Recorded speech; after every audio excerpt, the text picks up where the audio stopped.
Jake Riley, who is a police officer who gets stuck inside the quarantine when it goes down, and his role sort of becomes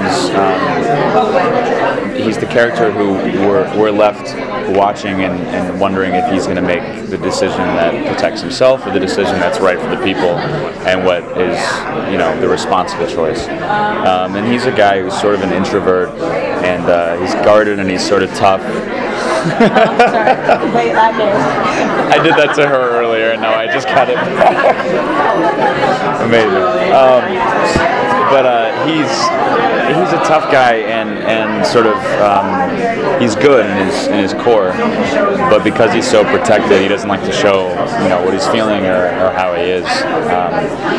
And when he's put in this position, it causes him to want to protect himself at first. And then ultimately he's going to be someone who comes into his responsibility and becomes a hero for the show. So. I mean, when you think about it, he's the only law enforcement inside the quarantine, and there's not a whole lot you can do when it's the masses against one. And the power ultimately is going to become whoever has the weapons and whoever has the numbers, and he doesn't have either on his side. He's the only one in there. So any sane person is going to realize that and sort of retreat into themselves and try to evaluate how they can help the situation. And again, his first impulse is, you know, I was wronged, I shouldn't have been in here, and he's pissed.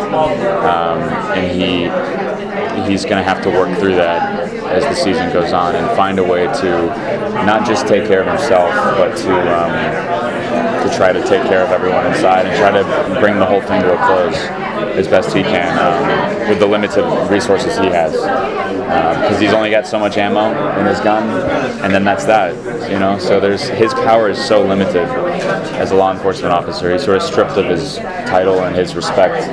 And we sort of get to see in the pilot too, they show the teasers of like 15 days into the quarantine, and you can see there's no control. Even when they bring in officers from outside to try to control the situation, there's just no keeping people from trying to do anything they can to stay alive. They'll kill to protect themselves. And that's just human nature too, and the most extreme circumstances you see people's personalities come through. And that's sort of what the show ends up being about, is unlikely heroes and relationships across impossible borders. And,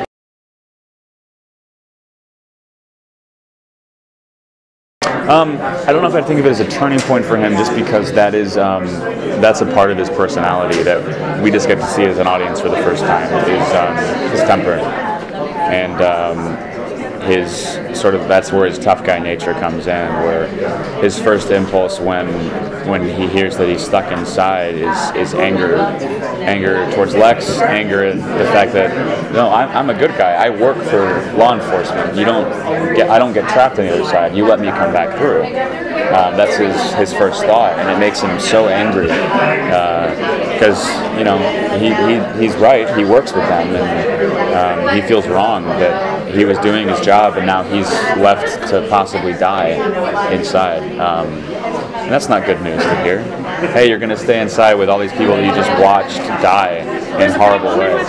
There is a pretty lady with him, which makes life easier.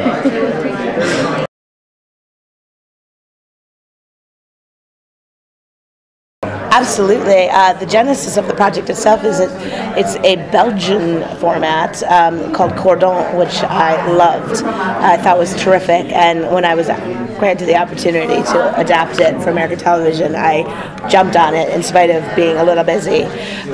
Because I was a little busy, my first realization was I'm going to need partners in crime, or at the time a partner in crime, and Matt and Chris came across my desk, and I remembered that I had been a fan of theirs years ago when I was an executive at the management company that represented them, and they of course had done covert affairs, so for me they had already had an experience running their own show, so I knew that they would be assets, and all we needed to do was be the proper tone and voice match, which is like a marriage of, you know, a marriage made in heaven or hell, depending on how it goes. Although I think we found from our first meetings, and then, you know, obviously the first week break in the season, but Like, we approach storytelling very similarly. I think we like the same things in the stories. I think we all three of us like a lot of heart in our stories. There's a lot of human stories. I mean, this is a pretty intense subject, and yet here's a great opportunity to tell some amazing human stories in terms of how people rise to the occasion,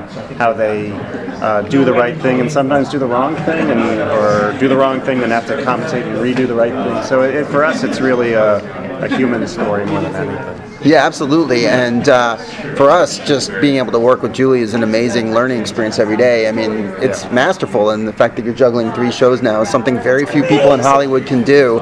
And it's astounding, your ability to kind of come in, be focused, be smart, and guide the process, and then pop out and do the same thing in 2 other shows is pretty wild. It's great though. It's great having these guys because they are smarter than me, one, which is always a bonus. That is not true, but no, 100% true. Their vocabulary, like he'll say words, I'll be like, I don't even know what that is, and that's spectacular. The use of that word is incredible.